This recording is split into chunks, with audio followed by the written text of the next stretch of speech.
Bienvenidos a la Escuela Bíblica Dominical para jóvenes y adultos. Estamos estudiando el libro de Primera de Samuel y hoy llegamos al estudio número 48, que abarca los capítulos del 18 al 20.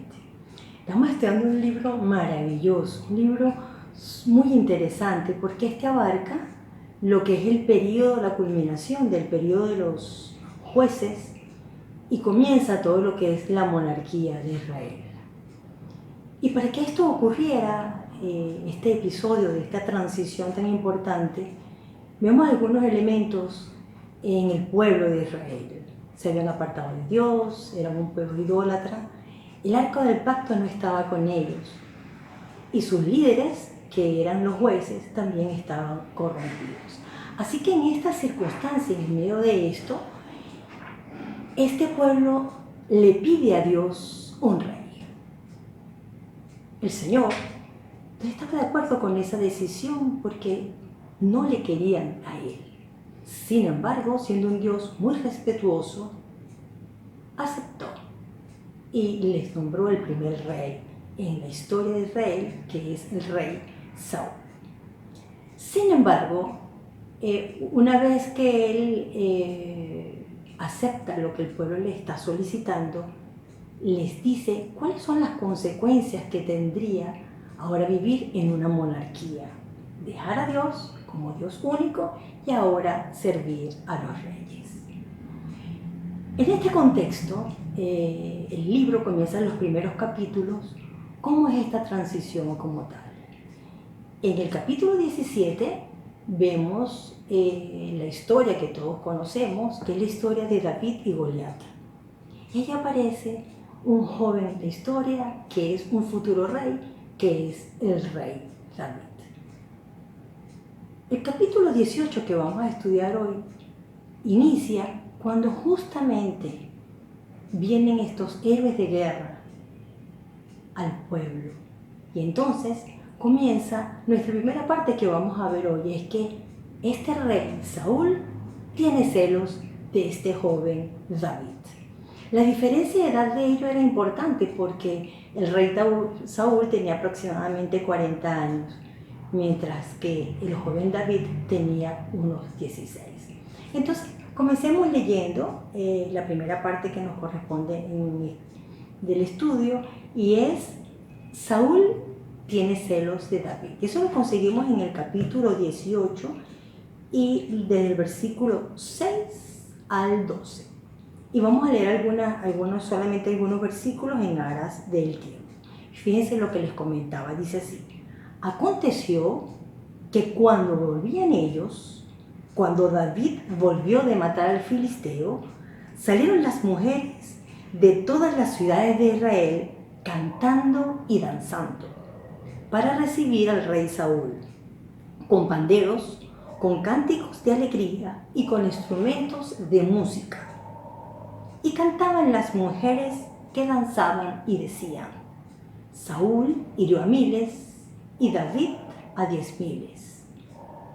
Y se enojó Saúl en gran manera y le desagradó el dicho y dijo: a David dieron 10,000 y a mí 1,000.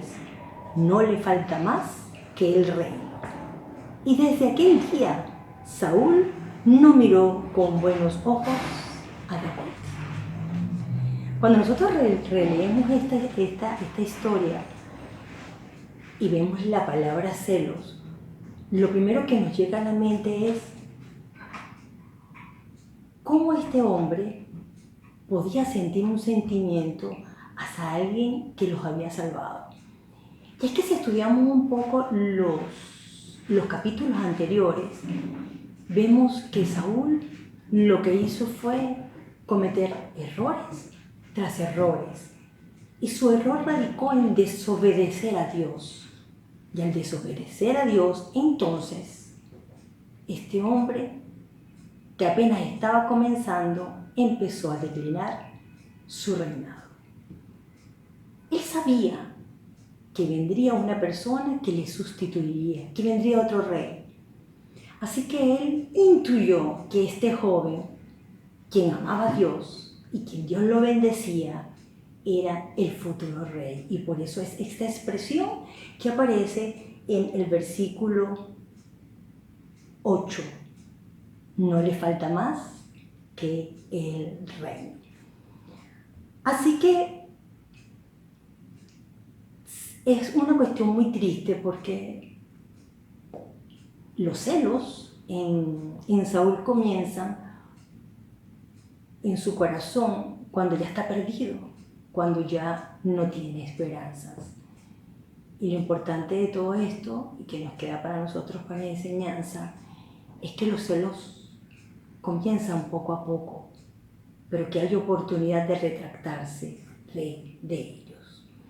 Así que el versículo 10 dice lo siguiente: aconteció al otro día que un espíritu malo de parte de Dios tomó a Saúl y él desvariaba en medio de la casa. David tocaba en su mano como los otros días y tenía Saúl la lanza en su mano. Y arrojó Saúl la lanza diciendo: enclavaré a David a la pared. Pero David lo evadió 2 veces. Mas Saúl, temeroso de David, por cuanto Jehová estaba con él, y se había apartado de Saúl. Nosotros vemos aquí en el versículo 2 de este mismo capítulo, y dice así: y Saúl le tomó aquel día, estamos hablando de cuando regresan a palacio, una vez que han derrotado a los filisteos, y dice: y no le dejó volver a la casa de su padre. Y pareciera que es una intención muy genuina, pero detrás de esto vemos entonces, y lo que nos dice el relato, es que no era una invitación, sino que detrás de esto la intención era de tenerlo cerca, de protegerse de este joven que era y que representaba una amenaza. Por eso es que vemos que estando este joven con el rey, él le lanza estas dos lanzas. Así que, y nos dice la Biblia que él las pudo, digamos, evadir. Saúl era un hombre guerrero. Pues no era para que él no acertara esa lanza. Pero David estaba con Dios. Lógicamente Dios le cuidaba y le protegía. Así que vemos un hombre que pudo aprovechar a un joven en su reino para sumar, para llevarle victorias, y vemos que siente mucho celo hacia este. Pero hay una cosa bien importante en la vida de David, y la vemos en el versículo 14, que dice: y David se conducía prudentemente en todos los asuntos, y Jehová estaba con él. Y es bien hermoso porque la fidelidad, el Señor la bendice y la protege. Así que vemos que David está en palacio, no necesariamente por hospitalidad, sino también porque el rey, adicional que lo quería tener cerca, había adquirido un compromiso que el que derrocara al gigante Goliat pasaría a ser esposo de su hija mayor, le tendría que dar una porción en dineros, digamos, importante, y le eximirían de los impuestos. Así que este líder tendría todas esas características. Ahora pasemos al punto número 2. David llega a ser yerno de Saúl, y lo conseguimos en el mismo capítulo 28, en los versículos del 27 al 29. Dice así la Biblia: se levantó David y fue con su gente, y mató a 200 hombres de los filisteos. Y trajo David los prepucios de ellos y los entregó todos al rey, a fin de hacerse yerno del rey, y Saúl le dio a su hijo Mical. Pero Saúl, viendo y considerando que Jehová estaba con David y que su hija Mical lo amaba, tuvo más temor de David, y fue Saúl enemigo de David todos los días. Y salieron a campaña los príncipes de los filisteos, y cada vez que salían, David tenía más éxito que todos los siervos de Saúl, por lo cual se hizo mucha estima su nombre. Yo les invito a leer el capítulo completo porque aquí hay unos elementos bien interesantes. Hablamos hace minutos que ese es un compromiso que el rey había adquirido, que su hija mayor sería la esposa de quien matara a Goliat. Y efectivamente fue así. Pero este hombre engañó, Saúl engañó a David. Se la entregó, o se la autorizó, y justamente cuando se iban a hacer las bodas, se la entregó a otro hombre. Pero la hija menor estaba enamorada de Saúl, así que ella sí quería casarse con él. Y le puso algo bien interesante. En la dote que él tenía que entregar, David era un hombre humilde, así que no tenía recursos económicos, que era lo que se estilaba en ese tiempo. Pero entonces lo que hizo fue que le puso algo que lo pusiese al frente de los enemigos de forma de que lo pudieran matar. Fíjense que cómo lo pensaba, no era todo tan, digamos, tan sencillo. Detrás de este hombre había una maquinación. Entonces, ¿qué hizo él? Le puso esto, que tenía que matar a 100 filisteos y traerle los prepucios, con la intención de que fuese muerto. Porque imagínense, él no lo quería, pero ya tenía que una de sus hijas efectivamente le amaba. Así que David hace su trabajo y en vez de llevarle 100 prepucios, le lleva 200. Duplicó su cometido. Y luego el rey, al ver esto, efectivamente, como nos dice la Biblia, y es bien importante, dice que tuvo más temor de David y se convirtió, el peor todavía, fue más enemigo de David. Y dice el versículo 30, lo quiero releer porque me parece que es bien importante lo que dice allí. Y salieron a campaña los príncipes de los filisteos, y cada vez que salían, David tenía más éxito que todos los siervos de Saúl, por lo que se hizo mucha estima. ¿Saben que a estas alturas es lo que hizo fue degradarlo? Como lo quería tener cerca, pero a su vez lo quería tener lejos o muy cerca de los ejércitos, al frente de las tropas para que muriera. Esto lo acercó mucho más al pueblo y la gente lo amaba y lo quería por lo que él era y significaba. Y luego llegamos entonces al tercer punto. Hemos visto en el primer punto que Saúl tiene celos de David. La segunda, que David llega a ser yerno de Saúl.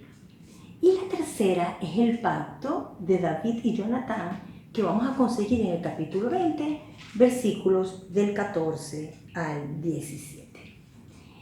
Y antes de comenzar la lectura, me gustaría que fuésemos al capítulo 18 y leamos el siguiente texto. Dice así: aconteció que cuando él hubo acabado de hablar con Saúl, cuando termina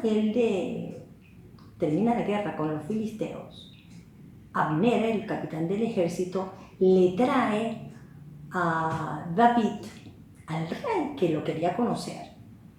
Y lo que dice aquí es que, fíjense ustedes, dice que aconteció que cuando él hubo acabado de hablar con Saúl, el alma de Jonatán es su hijo, quedó ligada a la de David, y lo amó Jonatán como a sí mismo. Yo me imagino que él está contando todo lo que él ha hecho. Voy a imaginarme cómo sería la escena. David era un hombre que cuidaba ovejas. Y nos dice la Biblia más adelante que mató por proteger a sus ovejas, mató animales. Así que yo me imagino que este muchacho de campo hablaba con tanta sinceridad, pero tenía tanto amor a Dios que lo que transmitía era una pasión por el Señor. Y esto fue lo que lo ligó y le llamó la atención a Jonatán de este joven, por lo que se hicieron grandes amigos. Entonces, vamos a leer entonces del capítulo 20, del 14 al 17, y dice así.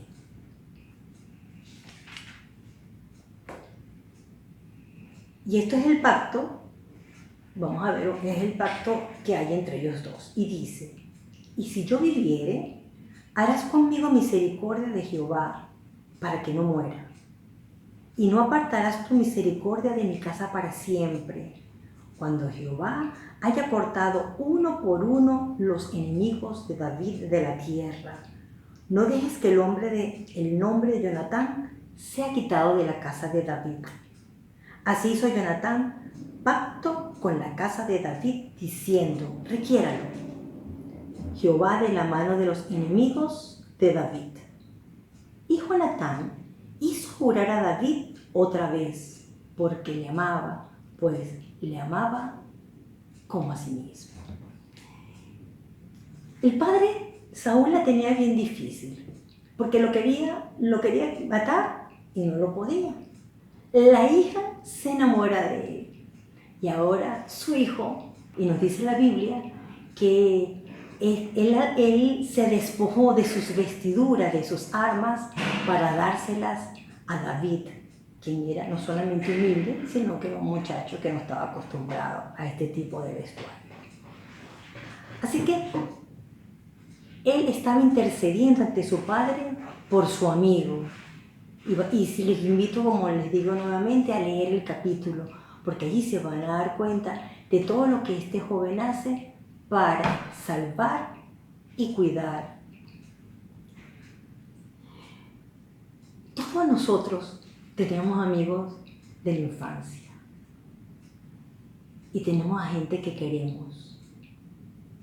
Y es maravilloso, nosotros vemos aquí dos amigos que llegan hasta el final. ¿Saben? Este pacto se cumple tal cual. David, un hombre de Dios, Jonatán, un hombre que también amaba a Dios. Y la historia más adelante continúa, no la voy a adelantar porque le corresponde a los otros maestros, pero vamos a ver cómo David cumple la promesa de mantener la herencia a la familia de Jonatán. ¿Qué podemos aprender o cuáles son las aplicaciones de esta hermosa lección? Los celos definitivamente no son nada bueno.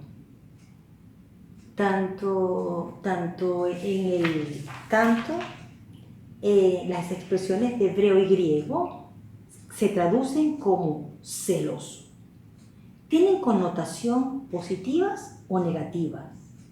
Por ejemplo, en el vocablo hebreo que se vierte celos o celos significa, miren qué interesante, esto lo saqué del diccionario bíblico, insistencia en devoción exclusiva, no tolerancia de rivalidad, celo, ardor, envidia.